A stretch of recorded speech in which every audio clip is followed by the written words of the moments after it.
నమస్తే. Health tips తో పాటు ఆరోగ్య సమస్యలు వాటికి పరిష్కారాలను అందించే ఆరోగ్య మంత్రాకి స్వాగతం.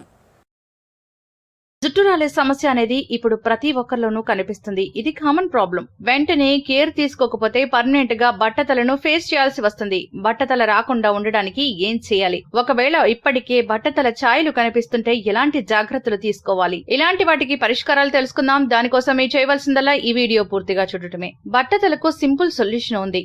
అదే ఆముదం.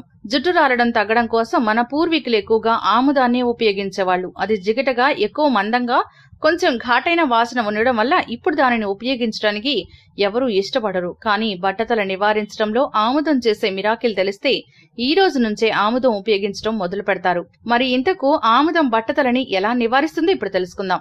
ఆముదం అనేది చాలా మందంగా ఉంటుంది. దీన్ని జుట్టు, మాడికి పట్టించడం వల్ల హెయిర్ గ్రోత్ పై దుష్ప్రభావం చూపే వాటి నుంచి ప్రొటెక్ట్ చేస్తుంది. అలాగే బ్యాక్టీరియాతో పోరాడుతుంది. ఫంగల్ ఏర్పడకుండా అరికడుతుంది. ఇందులో యాంటీ ఇన్ఫ్లమేటరీ గుణాలు ఉంటాయి. ఇవి స్కల్ప్, జుట్టు ఆరోగ్యానికి మంచివి. ఇక ఆముదాన్ని జుట్టుకు, మాడుకు పట్టించడం వల్ల బ్లడ్ సర్క్యులేషన్ సజావుగా సాగుతుంది. దీనివల్ల జుట్టు వేగంగా పెరుగుతుంది. ఇక యాంటీ బ్యాక్టీరియల్, యాంటీ ఫంగల్ గుణాలు ఉండడం వల్ల ఆముదాన్ని రెగ్యులర్ గా ఉపయోగిస్తే స్కల్ ఇన్ఫెక్షన్లను నివారిస్తుంది. అలాగే రెగ్యులర్ గా ఆముదం ఉపయోగించే వాళ్లలో జుట్టు రాలే సమస్య తగ్గిపోతుంది. ఇక ఆముదం జుట్టుని స్ట్రాంగ్ గా చేసి జుట్టు చివర్లు చిట్లిపోవడాన్ని నివారిస్తుంది. జుట్టు డ్యామేజ్ అవుతుందని భావించే వాళ్లు, జుట్టు పొడిబారినట్లు ఉన్న వాళ్లు ఆముదం అప్లై చేయడం వల్ల సమస్య నుంచి బయటపడవచ్చు.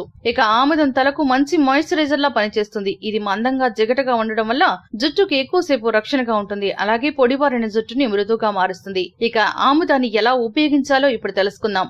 ఆముదం చాలా మందంగా ఉండడం వల్ల దీన్ని ఉపయోగించడం కాస్త ఇబ్బందిగానే ఉంటుంది. అయితే ఆముదాన్ని అప్లై చేయడం ఇబ్బందిగా ఫీల్ అయ్యే వాళ్ళు కొంచెం కొబ్బరి నూనె లేదా ఆలివ్ నూనెలో ఆముదం మిక్స్ చేసి రాసుకోవచ్చు. ఇక బట్టతల ఉన్నవారైతే ఎక్కడైనా జుట్టు పూర్తిగా రాలిపోయి బట్టతల ఛాయలు కనిపిస్తుంటే వారు ఆముదంలో కాటన్ ముంచి జుట్టు రాలిపోయిన ప్రదేశంలో నూనెను పట్టించాలి. ఇక రాత్రంతా అలానే వదిలేసి ఉదయాన్నే శుభ్రం చేసుకోవాలి. ఇలా రెగ్యులర్ గా చేయడం వల్ల బట్టతల నివారించడం తేలికైన పని అవుతుంది. సో చూసారు కదా, బట్టతల నివారణకు ఆముదంతో ఏ విధంగా చెక్ పెట్టవచ్చో. మరి మేము అందించిన ఈ వీడియోపై మీ విలువైన అభిప్రాయాన్ని కామెంట్ బాక్స్ లో రాయండి. అంతేకాకుండా మీ అభిప్రాయం ఏదైనా తెలియచేయాలనుకున్నా అది కూడా కామెంట్ బాక్స్ లో రాయండి. మీకు మా వీడియో నచ్చినట్లయితే లైక్ చేయండి, షేర్ చేయండి, కామెంట్ చేయండి. సబ్స్క్రైబ్ చేసుకోవడం మర్చిపోకండి.